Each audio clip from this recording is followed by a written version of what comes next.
इयत्ता 4 इतिहास प्रकरण 2 संतांची कामगिरी. महाराष्ट्रात श्री चक्रधर, संत नामदेव, संत ज्ञानेश्वर, संत चोखामेळा या संतांपासून सुरू झालेली संत परंपरा समाजाच्या विविध स्तरांमधून आलेल्या संतांनी पुढे चालवली.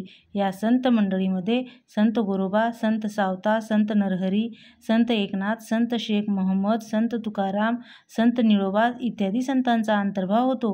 त्याचप्रमाणे संत जनाबाई, संत सोयराबाई, संत निर्मळाबाई, संत मुक्ताबाई, संत कान्होपात्रा आणि संत बहिणाबाई शूरकर यांचाही अंतर्भाव होतो. त्यांनी लोकांना दया, अहिंसा, परोपकार, सेवा, समता, बंधुभाव इत्यादी गुणांची शिकवण दिली. कोणी लहान नाही, कोणी मोठा नाही, सगळे सारखे अशी समतेची भावना संतांनी लोकांच्या मनात निर्माण केली. तसेच महाराष्ट्रात समर्थ रामदासांनी आपले कार्य केले. श्री चक्रधर स्वामी. श्री चक्रधर स्वामी मूळ गुजरातमधील एक राजपुत्र. वैराग्यव्रती धारण करून ते महाराष्ट्रात आले. येथे भ्रमण करत असता त्यांनी समतेचा उपदेश केला. त्यांना स्त्री पुरुष जातीपाती हे भेदभाव मान्य नव्हते. त्यामुळे त्यांना अनेक स्त्री पुरुष अनुयायी मिळाले. त्यांनी स्थापन केलेल्या पंथास महानुभव पंथ असे म्हणतात. श्री चक्रधर स्वामींच्या आठवणींचा संग्रह म्हणजे लीळाचरित्र हा ग्रंथ होय. संत नामदेव. संत नामदेव विठ्ठलाचे निस्सीम भक्त होते. ते नरसी गावचे राहणारे. त्यांनी अनेक अभंग रचले, कीर्तने केली व जनतेत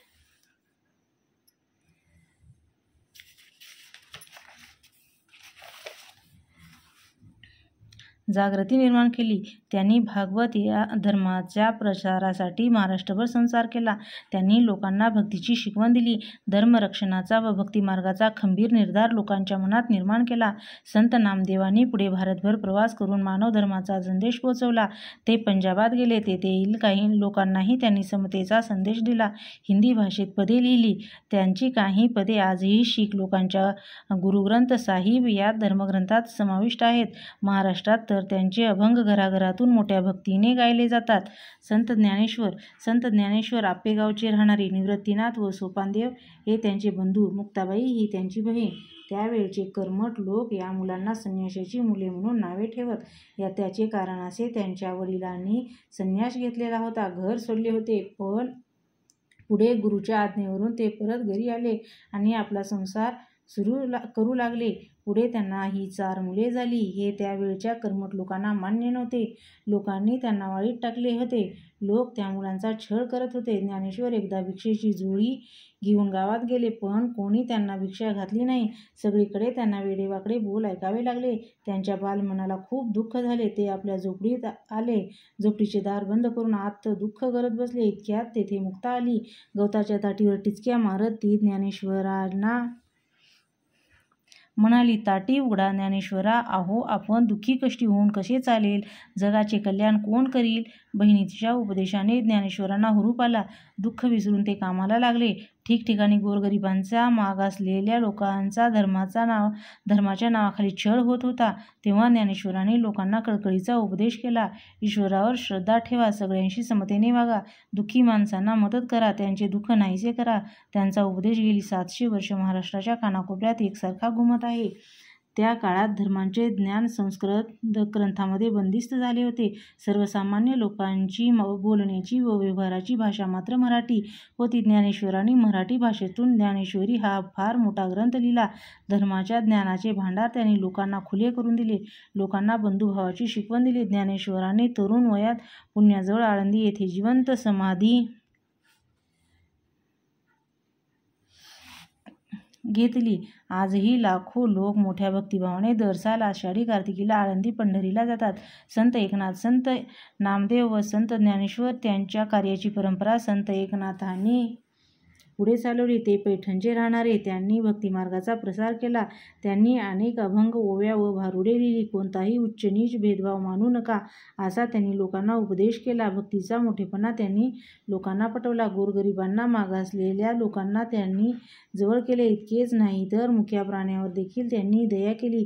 प्राणिमात्रावर दया करा असा लोकांनाही उपदेश केला. संत एकनाथ जसे बोलत तसे वागत. एके दिवशी ते गोदावरी नदीवर स्नानाला निघाले होते. दुपारची वेळ होती. ऊन रखरखत होते. वाळवंट तापले होते.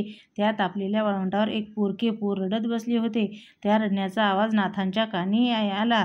त्यांचे आईबाप जवळ आहेत का यासाठी इकडे तिकडे पाहिले. धावत ते त्या मुलाजवळ गेले. त्यांनी ते पोर उचलून कडेवर घेतले. त्याचे डोळे पुसले. त्याच्या घरी पोहोचले. अशा रीतीने स्वतःच्या आचरणातून एकनाथाने समतेची व ममतेची भावना लोकांच्या मनात बिंबवली. संत तुकाराम. शिवाजी महाराजांच्या काळात तुकाराम व रामदास हे संत होऊन गेले. संत तुकाराम हे पुण्याजवळील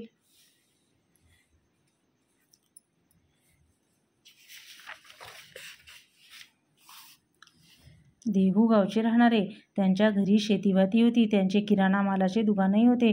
त्यांचे वाडवडील आडल्या नडल्यांना कर्ज देत, पण तुकारामाने आपल्या वाटणीची कर्जखते इंद्रायणी नदीमध्ये बुडवली आणि अनेकांना कर्जमुक्त केले. त्यांच्या डोंगरावर जाऊन ते अर्जन करत, आषाढी करत, अभंग रचत, ते अभंग लोक म्हणून दाखवत. हजारो लोक त्यांच्या येत. शिवराया सुद्धा त्यांच्या कीर्तनाला जात असत. संत तुकाराम लोकांना दया, क्षमा, शांती यांची शिकवण देत समतेचा उपदेश करत. जे का रंजले गांजले त्यासी म्हणे जो आपुले, तोची साधू ओळखावा, देव तेथीची जाणावा, हा संदेश त्यांनी लोकांच्या मनावर बिंबवला. लोकांच्या मनात विचार जागे झाले. लोक संत तुकारामांचा जय जयकार करू लागले. आजही महाराष्ट्रभर आपल्या ज्ञानबा तुकाराम हा जयघोष ऐकू येतो.